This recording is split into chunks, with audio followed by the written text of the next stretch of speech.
you find this rifle, and then you say, oh, he assembled it and he reassembled it. Like, okay. If I wish I was a cop, I'd sit in a room like, this story is horseshit. Like none of these things make any sense to me. It's all part of the plan. If you want people to lose all faith that anyone is going to solve anything, you add a bunch of, if you're going to kill a guy, you add a bunch of other wacky shit that doesn't make any sense, and you spam it out there at the same time. You leave a gun that didn't do it out in the woods. You do a bunch of shit like that. You have an old man put his out and yell, I did it, I did it. Yeah, you get some kid who has a boyfriend who's a furry, and you talk to him on Discord. I think he's a furry. Joe Rogan just cracked the Charlie Kirk case wide open, and people are stunned by what he's saying. Nobody saw Rogan stepping into this situation, and that surprise alone has the internet buzzing. For months, Candace Owens has been out here saying the official story about Charlie Kirk's death simply doesn't line up. She's been warning that something bigger might be hiding behind the scenes, suggesting powerful people could be protecting the real story, while the public gets a version that feels way too neat. And during all that time, many critics brushed her off fast. They labeled her dramatic, called her a conspiracy theorist, and claimed she was just chasing views and attention online. But now Joe Rogan just flipped the whole conversation upside down. Out of nowhere, Rogan stepped forward and openly backed Candace Owens. Not halfway, not with careful hedging, and not with the usual, maybe she has a point. He backed her straight up. Rogan said the official explanation of what happened to Charlie Kirk on September 10th does not make sense. That man, that young man, I forgive him. He hinted there could be a deeper story under the surface and suggested the truth might involve people much closer to Charlie than anyone has publicly admitted. And when Joe Rogan talks, millions of people pay attention instantly. That's the reality of his reach. The second he stepped into this debate, the same voices that had been dismissing Candace suddenly had to pause and rethink things, because Rogan doesn't jump into situations like this lightly. Joe Rogan is not the type of person who jumps into active criminal cases involving major political figures just because the internet is loud. When he talks about something this serious, it usually means he has sat with it, looked at it from different angles, and decided it deserves attention. That is exactly why people are suddenly leaning forward and listening closely. The big question now is simple but heavy. What exactly is Rogan pointing at, and why does it sound so much darker than most people expected this story to go? The official version of events has had holes from the very start, and that is where the tension begins. To understand why this situation keeps raising eyebrows, you have to look at the timeline from the beginning. Charlie Kirk was killed on September 10th at Utah Valley University. That part is widely reported and clear. Full control. I would hope she's in full control, but I don't know because I'm hearing some stories about donors that are pushing things. I'm hearing about the pressure that's even happening with planning this event. And nope, you're right. You got me. I was not invited to speak alongside President Trump and J.D. Vance on the stage with Tucker Carlson at a memorial. But everything around it is where the confusion starts stacking up. Many people online say the public has only been given scattered pieces instead of the full picture, and that gap has kept the speculation growing louder. From day one, the details around the incident felt messy and inconsistent. Questions started piling up about how it happened, who exactly was involved, and why the investigation started moving in such a strange direction right after the shooting. One of the first things that caught attention was how quickly federal authorities stepped in. Local law enforcement initially responded and began handling the scene like any major incident. But then federal agents moved in and took control of the situation incredibly fast. For a lot of observers, that sudden shift raised more questions than answers. Candace Owens was actually one of the first people to publicly flag what looked unusual about the investigation. She pointed out that when federal agencies suddenly step in and take control of a case from local police, it usually signals something serious behind the curtain. In most situations, that kind of fast federal involvement points to one of two possibilities. Either the case has some level of national security concern attached to it, or someone with serious influence wants tighter control over what information reaches the public and what quietly stays hidden. Candace also raised another detail almost immediately that caught a lot of attention later. She talked about a military aircraft that reportedly landed in Utah shortly before Charlie was shot. There was that one guy who was the decoy. All right, so you got this guy who's an older guy who starts yelling out. Didn't he take his pants down He took his pants down. This guy was at 9/11. He was at the Boston bombing. All the hits. He called in a fake bomb at another place. And then he did this at this thing. Right after, so somehow or another, this guy has the state of mind that the moment someone gets shot, he yells out and says, I did it, I did it. What made it even more surprising was the timing. She posted about that aircraft within minutes after news of the shooting started spreading. At the time, many critics quickly waved it off as knee-jerk speculation online. But as the days passed and the investigation kept producing more questions than clear answers, that early observation started looking less like a random guess and more like someone who had been watching the situation very closely. She also highlighted something that sounds simple at first, but actually raises a serious point. If the goal was to identify and catch the person responsible as quickly as possible, the most obvious move would have been to release every available image right away. Every photo, every surveillance clip, every piece of footage from the scene could have been pushed out to the public instantly. The internet has solved cases like that before, sometimes in hours. But in this situation, the information came out slowly, piece by piece, under tight control. Candace's argument was direct. If the priority had been catching the suspect immediately, all images and videos would have been released right away, and millions of online eyes might have helped identify the person within minutes. That point started hitting a lot harder once Joe Rogan publicly agreed that the timeline and the official story raised serious questions. Suddenly, people were looking back at the case with fresh eyes, re-examining details that had been sitting there from the beginning but never received real scrutiny. And one of the names that quickly jumped back into the spotlight was George Zen. That detail alone made a lot of observers pause and ask, what are the odds? One of the specific things Rogan focused on was the strange role George Zen reportedly played at the scene. According to reports, Zen showed up and began yelling that he was the shooter. That moment created immediate confusion and chaos, right when law enforcement was trying to understand what had actually happened. Officers suddenly had a situation where someone was loudly claiming responsibility while the real facts were still unfolding around them. At first glance, some people might shrug and say that sounds like the kind of unpredictable moment that can happen during a crisis. In high-stress situations, people panic, crowds get messy, and strange behavior sometimes shows up out of nowhere. But the situation becomes more complicated when people started digging into who George Zen actually is.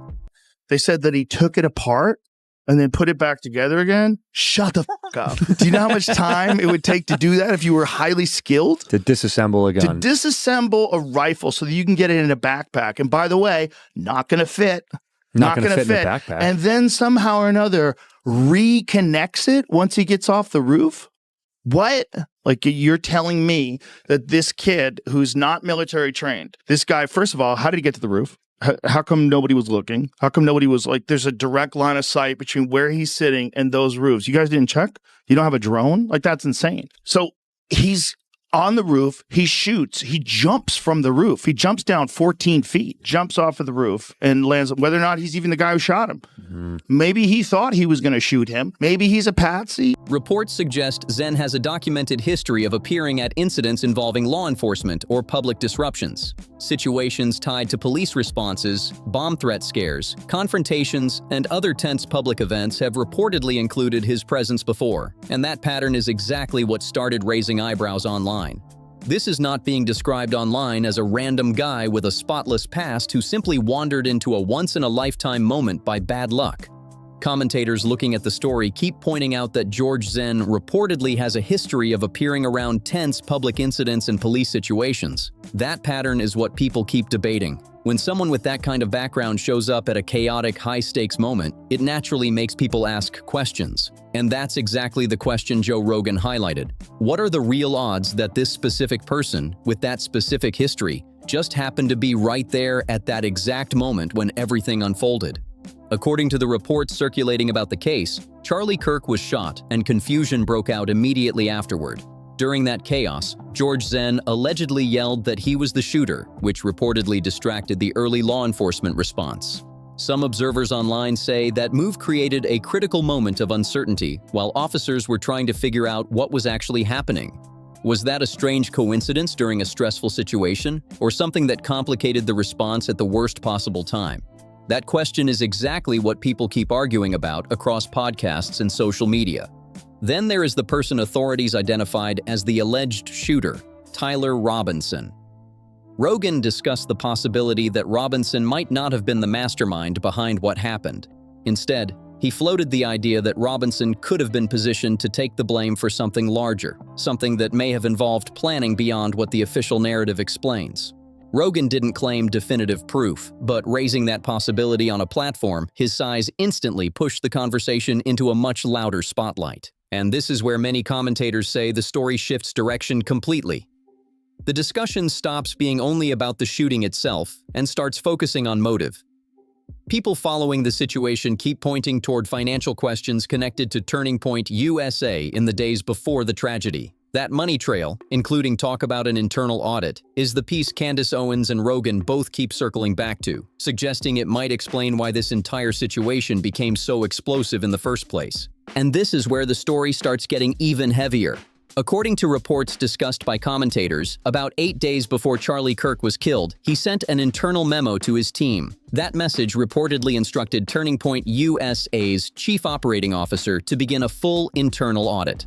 Not a small review, but a major operation designed to examine spending, identify inefficiencies, and closely track where the organization's money was actually going. The goal, according to the memo being discussed online, was simple: open the books and look at everything. Charlie reportedly wanted real accountability inside the organization he helped build from the ground up. That alone caught people's attention once it became public. Ask a question, this might be off topic. How did your mom choose Phoenix? So she chose to move to Phoenix from Ohio because there was more of an opportunity for a female business owner out here, especially from the standpoint of she was getting involved with the government, so Homeland Security and Department of Defense.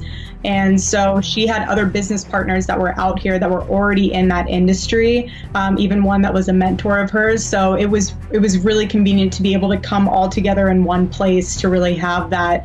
But the situation grew even more intense after his death, when former Turning Point USA employees reportedly began speaking with Candace Owens and sharing their concerns. Some of them described what they believed were unusual financial patterns happening behind the scenes for quite some time. The number being talked about in those claims is massive. According to the accounts being circulated, the audit Charlie planned could have revealed more than $40 million in funds that were difficult to properly account for. $40 million inside an organization that Charlie had spent years building into a national political force. If true, that kind of financial gap would raise serious questions about who controlled the money and how it was being handled. One name that keeps surfacing in these discussions is Tyler Bauer, who led Turning Point Action. Commentators point out that Bauer later made claims that Charlie had privately supported the idea of Erika becoming a future president. At the same time, people online also note that Bauer reportedly received a presidential pardon less than 2 months after Charlie's death. Candace Owens has also said she was receiving information from someone connected to TPUSA during this period. Those overlapping claims are exactly why many observers say this story keeps getting more complicated the deeper people dig into it. Joe Rogan's main point lines up with what Candace Owens has been saying for months now. According to both of them, you cannot seriously look at this situation without paying attention to the money. Their argument is simple. When large organizations, big donors, and internal finances are involved, the financial trail often explains more than the headlines do. And when people start examining the money connected to Turning Point USA, some commentators say the situation begins to look more complicated than the idea of a completely random act by a lone attacker. Another part of the discussion focuses on the pressure Charlie Kirk may have been facing from major donors. Large political organizations often rely heavily on wealthy supporters, and those relationships can come with expectations about messaging, strategy, and alliances. Candace Owens shared screenshots from what she described as a group conversation where Charlie appeared frustrated about losing a major donor. In the messages she posted, Charlie reportedly wrote, "Just lost another huge Jewish donor, $2 million a year because you won't cancel Tucker? I'm thinking of inviting Candace. Jewish donors play into all the stereotypes. I cannot and I will not be bullied like this, leaving me with no choice but to leave the pro-Israel cause." Those messages, as shared by Candace, sparked intense debate online because they seem to show how much pressure Charlie may have been under in his final weeks.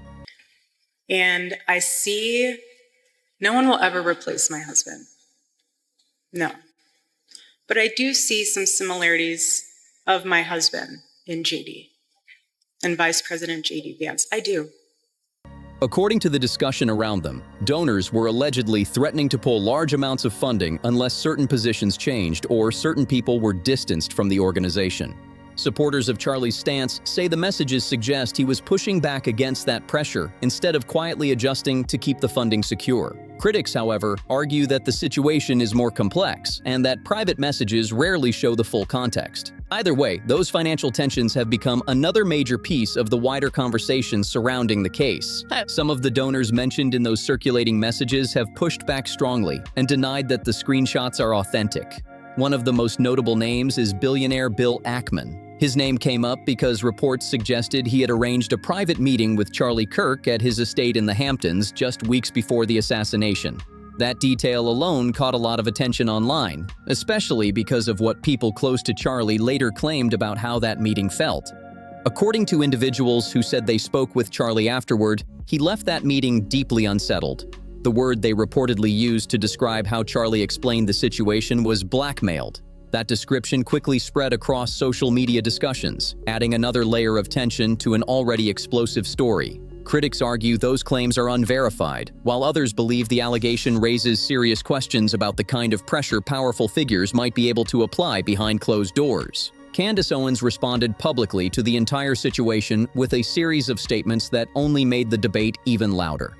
She said, Charlie Kirk was fighting with some very powerful billionaires that he took money from over things he was discussing. The pressure on him was immense. Over the last 2 weeks, the truth will be revealed, the messages will be leaked, and the movement he built will rise up.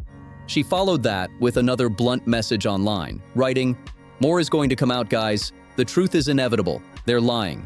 But rest assured, these people were deranged enough to put their anger and demands in writing. Sorry guys, you murdered my friend. You unlocked the Inigo Montoya in me. We're not stopping until we get to the bottom of this thing. They tormented Charlie Kirk until the day he died. This is a fact. Pressure, intimidation, financial threat. Stop lying." That kind of language made it clear that, for Candace, this situation was far more than just another online debate. That kind of reaction shows someone who believes with total conviction that she understands what happened to her friend. Candace Owens has made it clear that she intends to keep pushing the issue until more information comes out, no matter who might be pulled into the spotlight. Supporters see that as loyalty and determination, while critics say it risks turning a tragic situation into a public battle. Either way, the intensity of her statements makes one thing obvious. She believes there are still major questions that have not been answered, and she is determined to keep pressing for them. Now the conversation moves into the most uncomfortable part of the story, because it involves Erika, the woman widely seen as Charlie's grieving widow, and the person many expect to carry forward his legacy. Online discussions have started revisiting a detail from Erika's past that some commentators say has not been examined very closely. In a 2020 interview, Erika mentioned that her family moved to Arizona after her mother accepted a job connected to Homeland Security and the Department of Defense. That detail has drawn attention because it represents a family connection to federal institutions that, in some capacity, are linked to the broader investigation surrounding Charlie's death. On its own, that connection does not prove anything, and many people say it could easily be unrelated. Still, when observers place that detail next to the other debates already surrounding the case, some argue it raises questions they believe deserve clearer answers. Then there is the timeline after the tragedy itself, which many people online have been watching closely. In less than 2 weeks after Charlie's death, Erika was elected as the new CEO of Turning Point USA. For an organization that was publicly mourning its founder, that leadership change happened very quickly, and that speed is another detail that continues to fuel debate around the entire situation. For many observers, that leadership transition felt incredibly fast. There was no long period of evaluation, no temporary leadership while the organization regrouped, and no drawn-out internal process that people might normally expect after such a major loss. Instead, the leadership change appeared to happen quickly, with control moving directly to Erika. Before this, she had largely been seen publicly as someone connected to Charlie personally, rather than someone deeply involved in the day-to-day operational structure of the organization. Another detail that fueled discussion online involved Charlie's reported estate, which some sources estimate at more than $12 million. Around the same time, Turning Point reportedly began receiving millions in new donations following the tragedy. With Erika stepping into the CEO role, she suddenly found herself at the center of both the organization's leadership and the financial direction moving forward. People watching the situation online began pointing out how quickly the financial and leadership structure seemed to shift. Some asked whether these changes were simply the organization responding to a crisis, while others wondered if any of the transitions had already been anticipated behind the scenes. Those questions spread widely across social media as people tried to understand how everything moved so rapidly after such a shocking event. Then there were certain public moments that sparked even more online conversation. During Charlie's memorial service, when a national political figure offered condolences to Erika, the interaction drew heavy attention from viewers. The embrace between them became a moment people replayed and discussed repeatedly. Many said the moment simply felt unusual given the emotional setting, though interpretations online quickly varied. Some viewers read deeply into it, while others believed it was just an awkward moment captured on camera during an already emotional event. For a lot of observers watching this unfold, that leadership switch looked extremely fast. There was no long stretch of evaluation, no temporary leadership stepping in while the organization processed the loss, and no drawn-out internal search that people usually expect after such a major tragedy. Instead, control appeared to move almost immediately to Erika. Up until that point, she had mostly been seen publicly as Charlie's partner and supporter, not someone deeply involved in the everyday operations of the organization itself. Another piece that kept people talking was the financial side of the situation. Reports circulating online estimate Charlie's estate at more than $12 million. Around that same period, Turning Point also reportedly began receiving millions in new donations following the tragedy. With Erika stepping in as CEO, she suddenly found herself sitting right at the center of both the organization's leadership and its financial future.